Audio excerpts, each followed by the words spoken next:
So you know how they say nice guys finish last? I don't think that's true anymore. I think a lot of us women, we don't mind being with nice guys no more because we're about tired of being mistreated. We're tired of being abused. After you had your fun in life, when you circle the block to return to that guy, that's him finishing last. Describe it. Let's talk about it. So you know how they say nice guys finish last? I don't think that's true anymore. I think a lot of us women, we don't mind being with nice guys no more because we're about tired of being mistreated. We're tired of being abused. We're tired of not being basically treated the way we're supposed to. The way that we deserve to be treated, a nice guy's gonna treat you that way, from my experience. So me personally, I like nice guys. I'm gonna be with a nice guy because I'm a nice girl. Not really, but I'm gonna become a nice girl. So nice guys don't finish last. Guys who've been called nice, be encouraged. Your time is now. You're literally describing finishing last, right? You just, and this is a confusion. I understand it. You just don't think that right now you're on your last lap, and you are. When we look at value in terms of dating, we're not talking about your value as a human. We're talking about in terms of your value to the opposite sex. You're on your couple last laps where now you're saying, well, I ran the race the way I intended to run it. I've made the decisions that were best suited for me in my life, and they did not get me the results I wanted. Now that I'm tired, I'm a little broken, I'm worn out, maybe I have more baggage behind me. Now I'm going to say, well, let me change up the race. Let me now go get that nice guy. Now it's his turn. That's him finishing last. That's him going about his business throughout his entire life, trying and looking for women that were attractive or he thought were attractive, and them curbing him and saying, no, ew, get away from me. You went out there, you got your heart broken. You went after the men that looked at you and said, you're good for a couple of nights, and then I'm fine. Then I'm off to the next one. Then you try that again and again and again and again and again. Now you've come to the realization that while I still have the looks, while I still own some of my own beauty, let me now go to that other man because he should be happy that it's finally his turn. That's him finishing last. And a lot of us understand that. A lot of us played that game because we were taught that this was the strategy. Be the nice guy, acquiesce, do what she wants in order to make her happy. Therefore, she will then want to be in your presence. You've been the cleanup man. You've sat there where she cried about what that other dude did to her, and you thought, finally it's my turn, only to repair her, patch her up, or watch her go back to somewhere else. Now, if you live long enough, or you have lived long enough, you get to see that amazing thing that now 10, 15, 20 years have passed. Now you get the text. Now you get the, hey, the friend request. Now you get to follow, the random follows. Like, oh, weren't you such and such back in early college? Now that you said, okay, I have to put aside some of these other distractions in my life. I've got to nail down and focus on my actual purpose and make something of myself. You've done that, and now your reward is who you've wanted 15 years ago.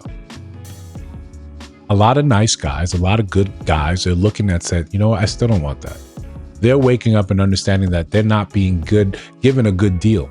I wanted you when we were both young, when we both had potential, when we were both youthful and enjoyed life.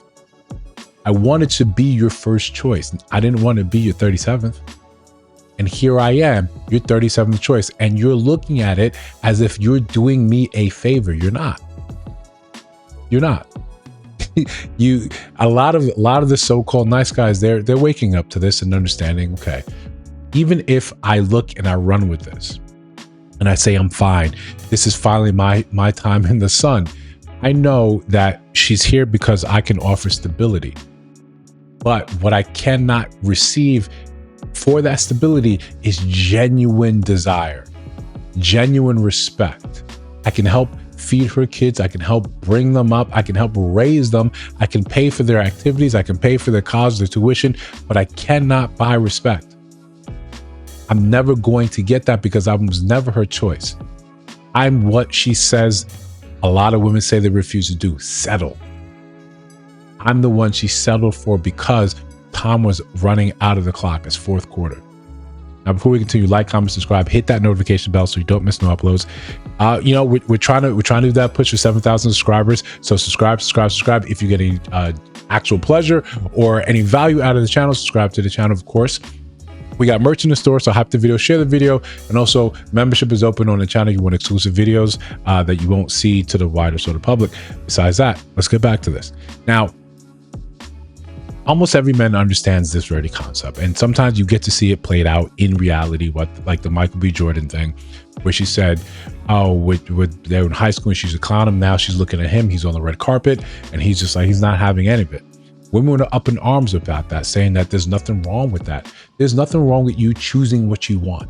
There's nothing wrong with that. There is something wrong with now using a man for his resources that you don't really have genuine attraction to, simply because your time in the sun has faded. That nice guy still deserves to have nicer outcomes.